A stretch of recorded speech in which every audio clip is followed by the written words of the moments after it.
votantes, pessoas que não são educadas, ela não seria uma seleção dos melhores governantes, mas seria uma seleção de quem tem mais carisma, que é o caso que nós estamos vendo cada vez mais com as redes sociais. E, efetivamente, Pablo Marçal sabe mexer com a internet, sabe chamar a atenção para si. A questão é, esta candidatura é para valer? Ela não tem nenhuma chance de parar em pé, tá? Essa candidatura dele não tem nenhuma chance de parar em pé. E o que Pablo Marçal está mostrando que ele sabe fazer é o que tantos políticos sabem fazer, né? Que é aproveitar as brechas da nossa legislação eleitoral, que é tão maluca. Não vou nem começar do fato dele estar inelegível, tá? Vou começar do partido político. Ele está saindo por um partido que chama PRTB. Quem lembra de quem é este partido? Do saudoso Levi Fidelix, o homem do Aerotrem. Aerotrem! Lembra disso, mano? Lembro. E o bigode mais famoso da história da política nacional. Porque o pera, só um pouquinho, Madá. O pessoal tem que ver o bigode desse cara. Era um bigode de respeito. Eu não tinha feito esse link.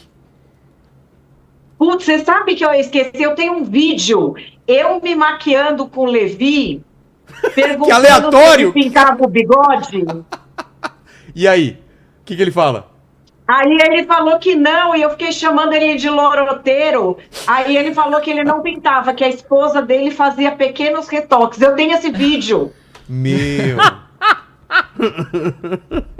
Você sabe que eu sou tão antiga no jornalismo que eu substituí o Levi Fidelix no emprego. Ó, isso... Ó, você tá vendo, Madá? Isso é o bigode de respeito. Olha. Mas você falou que tá em construção? É. Você falou que tá em construção. Não, do Fidelix. Então, não, mas se o Marçal é do partido, tá em construção. Ah, ele vai chegar nesse bigode? Vai chegar nesse bigode. Entendi. É muito arroz com feijão que tem que comer para chegar num nível desse de bigode, tá? Ô, Vilela, você sabe que eu fui substituta de Levi Fidelix no emprego dele, de assistente do Ferreira Neto. Lembra do Ferreira Neto? É outra era geológica. Cara, eu tenho que ver a foto dele, porque eu lembro do Ferreira Neto, mas não tô lembrando do rosto dele. Ferreira Neto. Era um jornal... Olha lá, se o Vilela não tá lembrando, gente. Foi. E o Democrata Cristão? E o Democrata Emael.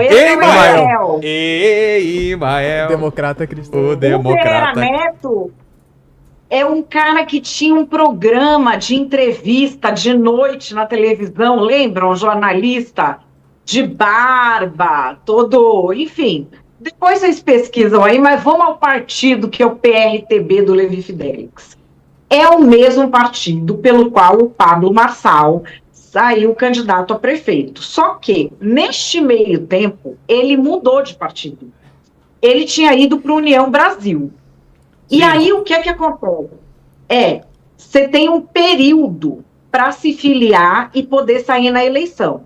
Então, todo mundo que é candidato agora é candidato pelo partido ao qual se filiou, no máximo, até o último dia 4 de abril de 2026. Se o cara se filiar em 5 de abril, em qualquer partido, ele já não pode mais sair candidato. Ok? O Marçal respeitou esse prazo? Mais ou menos. Ele tem uma liminar de um juiz de primeira instância que garantiu uma filiação retroativa dele ao PRTB. Isso não foi ainda para as instâncias superiores. Eu pesquisei aqui com vários políticos experientes. Nunca ninguém tinha ouvido falar, tá? Dessa coisa de legitimar a filiação retroativa. Geralmente os partidos, existe isso de você preencher uma ficha partidária, tá? A filiação você pode fazer pelo site, pode fazer por papel ainda hoje. Existe muito assim, de preencher a ficha partidária e fica com o partido e não se publica aí. Mas aí o próprio partido registra até o 4 de abril para não dar problema. A alegação ali, não sei se não tinha formalizado o que foi, eu sei que já foi a liminar ele já consegue ser candidato pelo PRTB. Agora vem a questão. Ele não estava inelegível? Pois é, ele está inelegível. Mas pode registrar a candidatura estando inelegível e com os direitos políticos suspensos? Pode. Olha isso. É uma brecha da nossa legislação. Os candidatos não fazem, por quê? Porque sabem que aquela candidatura não vai adiante. Por exemplo, vou dar um exemplo. O Arthur Mamãe Falei poderia ter registrado a candidatura dele ao Senado. E está aí falando, e está discursando, uma hora, essa candidatura ela é registrada, ela fica sub júdice, que fala, que é em julgamento, até o Tribunal Superior Eleitoral julgar se ela prospera ou não. Isso vai acontecer quando não tem prazo. Olha que maluquice. Pode ser que ele vá para a urna, tá? Não tem prazo, depende de quando julgarem. Ele teve os direitos suspensos, muita gente acha que é pelo atestado falso do Boulos, né? Mas não é. Ele tinha 3 condenações de primeira instância. Duas por abuso de poder econômico, né? Uma abuso mesmo e a outra captação ilegal de verbas eleitorais, mas foi inocentado disso na segunda instância. Ele não chegou a ter o processo de inelegibilidade pela coisa do atestado falso, tá? Do Boulos, não chegou. Sabe o que pegou para ele? O tal do concurso de cortes do Marçal. Verdade, ele falou aqui Sabe ontem. Que ele faz... Sim, sim. Você viu, né, Madá? Ele falou aqui ontem que era uma coisa que ele usava, falava no perfil, e que, segundo ele, tinha parado, que não tem nenhuma prova que continuou isso, alguém recebendo por isso, e que foi isso que pegou, que é abuso do poder, né, econômico. Mistura, né, o econômico com o de comunicação. Eles enquadraram no de comunicação. E assim, ficou inelegível. Aí agora, o que é que ele fez? Ele se registrou com base numa brecha, que eu peguei até a lei aqui, a Lei 9.504 de 97, artigo 16A. O candidato cujo registro esteja sub júdice poderá efetuar todos os atos relativos à campanha eleitoral, inclusive utilizar horário eleitoral gratuito no rádio e na televisão, e ter seu nome mantido na urna eletrônica enquanto estiver sob essa condição, ficando a validade dos votos a ele atribuídos condicionada ao deferimento de seu registro por instância superior. Portanto, não sabemos quanto essa candidatura dura. Pode ser que ele vá para a urna. Olha só. Pode ser. Já aconteceu isso no passado, Madá? De alguém vai para a urna e depois... Olha, nessa situação dele de estar inelegível, pesquisei e não, mas tem vários outros tipos de candidatura sub júdice. A gente não vê muito nas grandes, tá? Para presidente, para governador, eles não tentam, e para deputado você não vai ver também, tá? Porque é o seguinte, olha que coisa, o Marçal estaria eleito a deputado. Ele teria lá, ele teria os 100 mil votos, 300 mil votos, no caso do partido dele, que precisaria. Por que não sai a deputado? Olha que interessante, existe um risco de, se ele sair a deputado e for julgado inelegível, o que se diz juridicamente é cair a chapa.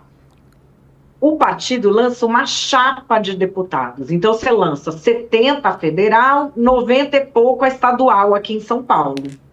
Se você lançar um subjúdice e for julgado que ele estava inelegível, que aquilo não vale, existe o risco de todos os outros 160 ficarem inelegíveis também, porque ninguém podia concorrer. Existe esse risco. Então, eles colocaram ele numa candidatura que a candidatura caindo não vai afetar nada dos planos do PRTB nessas eleições. E agora um ponto interessante é o seguinte: o Datafolha, que é a pesquisa que vem no próximo dia 21, já vai colocar o Pablo Marçal como um dos candidatos. Assim, a gente conversando com o pessoal que tem especialização na justiça eleitoral, os advogados que defendem causas difíceis, não consegui encontrar ninguém que fale, eu conseguiria manter a viabilidade dessa candidatura. Uma candidatura muito famosa, que se estendeu e ali acabou caindo na beira da urna, é aquela do Silvio Santos, Vilela. Verdade. Ele entrou no lugar de outro cara, aí foi rolando, e assim, e mesmo naquela época, né, as pessoas criticam muito a justiça hoje, mas mesmo naquela época ficou uma coisa que a explicação técnica mesmo, ninguém entende por que o cara sai. Essa entrada do Marçal dará ou não uma bagunçada nas eleições? É o que a gente vai ver no Datafolha, né? A gente já está vendo ele causando em muitos lugares, falando, mas não sei se causa a mesma surpresa que causou na eleição para a Prefeitura de São Paulo, se é capaz de gerar aquele frisson que acabou gerando, aquela atenção que acabou gerando, ou se as pessoas veem ele como um grande fenômeno de internet, mas não como um candidato. Isso nós vamos ter que ver no Datafolha. O que vocês acham? Que ele bagunça o meio de campo?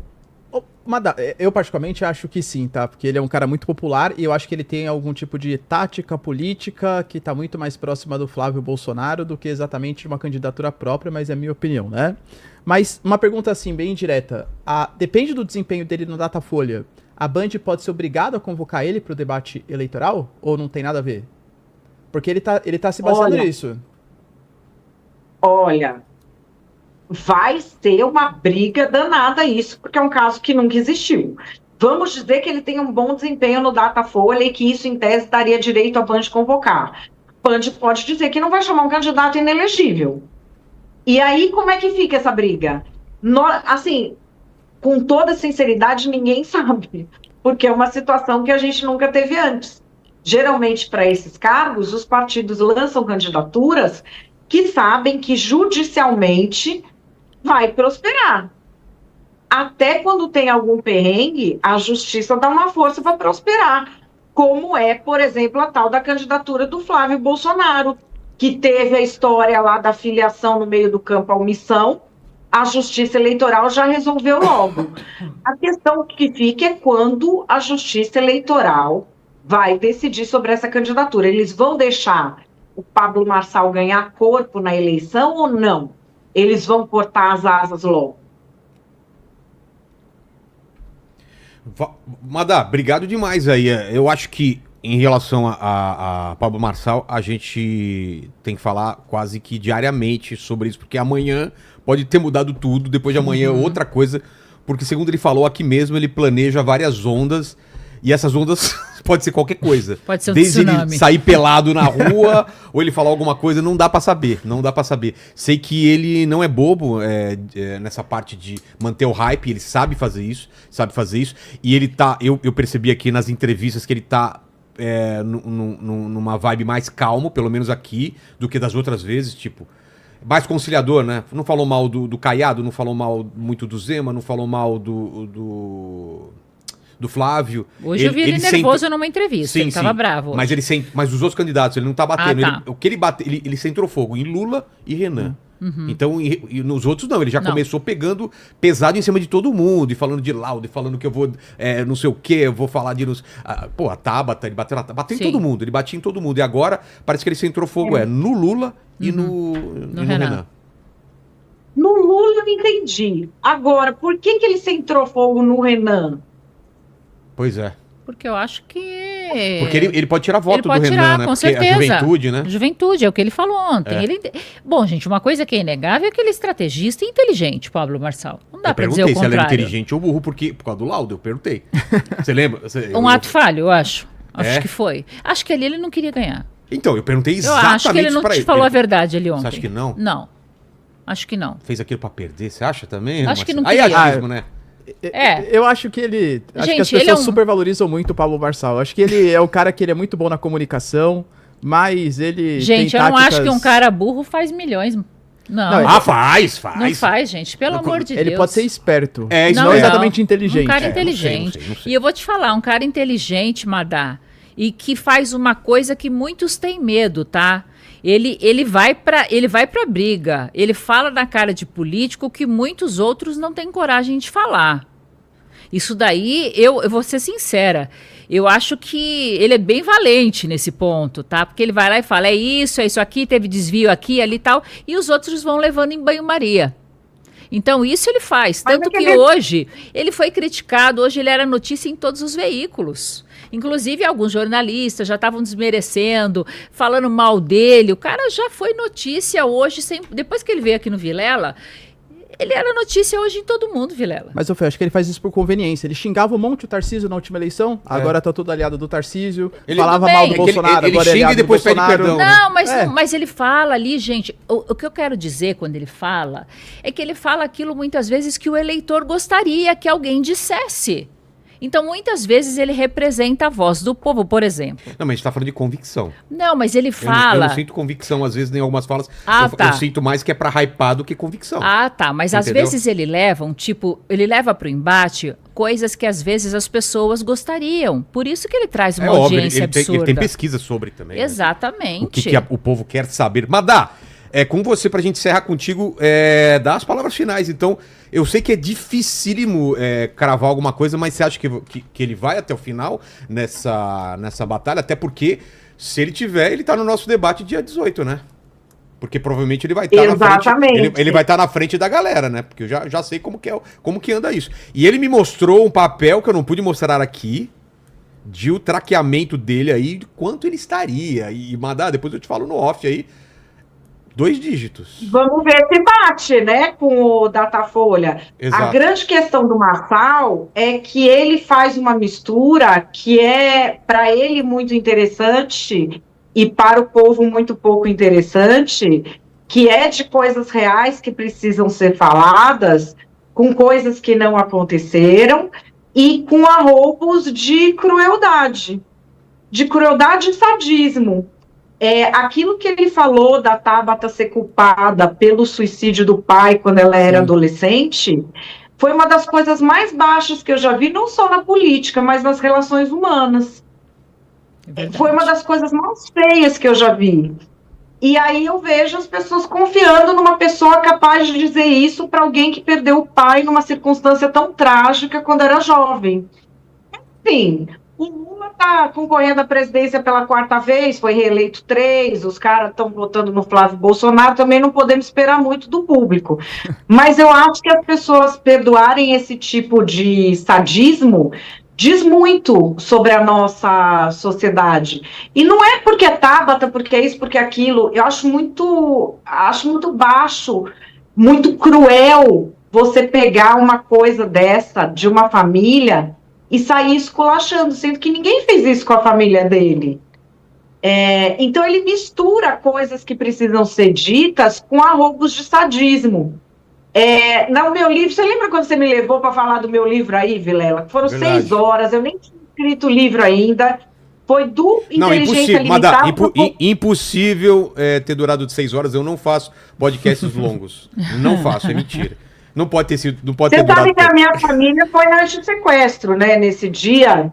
O pessoal achou que eu falei, eu vou dar uma entrevista, Foi isso. Não duvido, não duvido. Mas assim, o que ele faz, Vilela, é uma coisa que assim, a gente tem uma sociedade onde as pessoas são muito maltratadas, são muito colocadas para baixo, são muito pisoteadas pelo governo, são muito pisoteadas pela justiça. Estão ganhando pouco, querem comprar uma coisa, não conseguem. Tem um sonho que querem realizar para o filho, não conseguem. Às vezes, a catarse é ver outra pessoa sofrer também.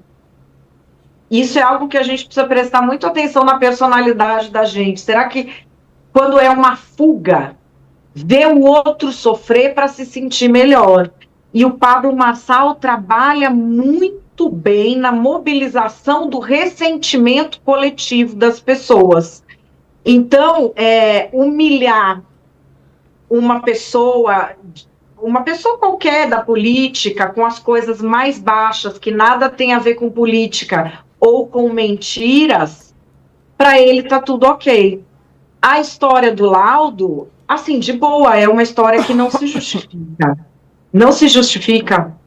Como é que você confia numa pessoa cuja campanha fez isso? Não tem. A história que ele falou, que ele não sabia, não dá. Como é que justifica? Mas a questão é que ele movimenta tão bem esse ressentimento coletivo, ele faz as pessoas se sentirem tão bem por ver outras pessoas humilhadas, as pessoas de quem elas têm raiva ficam humilhadas.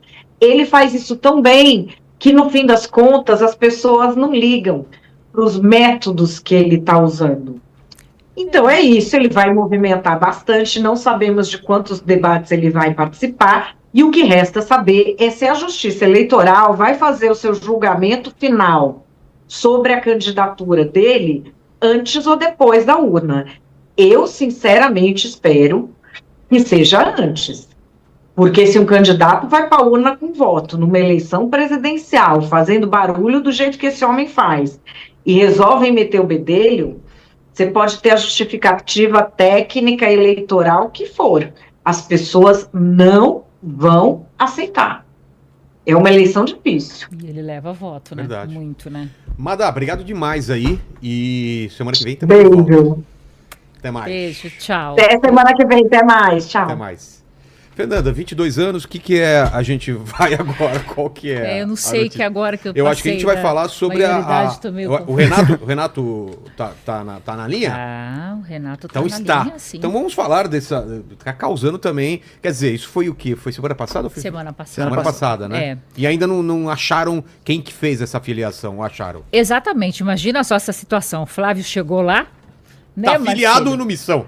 Foi lá, foi fazer... Exatamente. Registrar a candidatura, chegou lá e falou, não dá. Por quê? Eu vi várias versões. Já tá... qual foi a que você ouviu? Que saiu do e-mail dele. Porque você que tava foi de lá pra Europa, dirigente passeando. do Missão que fez. Eu tô ouvindo várias versões. Tem uma versão final já? Eu vi quando o Partido Missão ele mostrou uma série de e-mails e eles têm um tipo de programa lá que dá pra ver se a pessoa clicou, se ela clicou no link... Então, a não sei que alguém tenha hackeado o e-mail do Flávio Bolsonaro no Senado, acho Mas que... saiu uma outra dizendo que realmente partiu de dentro do Missão, você viu, né? Acho que a candidatura, né? Mas não a abertura de e-mail. Não. O e-mail foi só confirmação. O cadastro saiu por uma credencial do Missão. E aí foi pra lá e alguém clicou no OK. Teria que só confirmar. Ele só recebeu a confirmação e aí... O Flávio diz o seguinte, que achou que era um spam. Não, mas dá pra ver que ele abriu o e-mail e clicou no link. E achou que fosse um... Bom, vamos ver aqui. O Renato Batista tá com a gente e com certeza tá por dentro desse assunto. Oi, Renato. Mas ele é do Missão, né? Ele é do Missão. Então, Renato. Vamos ver. Então deixa eu explicar. A gente vai ouvir a tua versão, né? Porque essa história não acabou ainda. Conta pra gente o que tá rolando nisso aí. Foi você que fez... Fala pra gente. Foi você, pessoalmente, fez isso? De pegadinha? Não. Bom, vamos lá. Vamos tentar explicar essa história. Há algumas opções, né, do que pode ter ocorrido, né? Desde ter sido alguém ligado ao próprio Flávio Bolsonaro, desde ter sido alguém que fez isso numa espécie de brincadeira, de muito mau gosto, porque pode gerar muito problema para essa pessoa que fez esse cadastro no site da Missão, tá? A gente tem um sistema de combate a esse tipo de fraude, né, que já é feito todo a gente tem tecnologia para isso, para tentar combater qualquer tipo de fraude que possa ocorrer, uma pessoa tentar afiliar alguém indevidamente ao nosso partido. O problema é o seguinte, que nesse caso aí do Flávio Bolsonaro, o que ocorreu foi o seguinte: quando foi feito esse cadastro dele no site da Missão,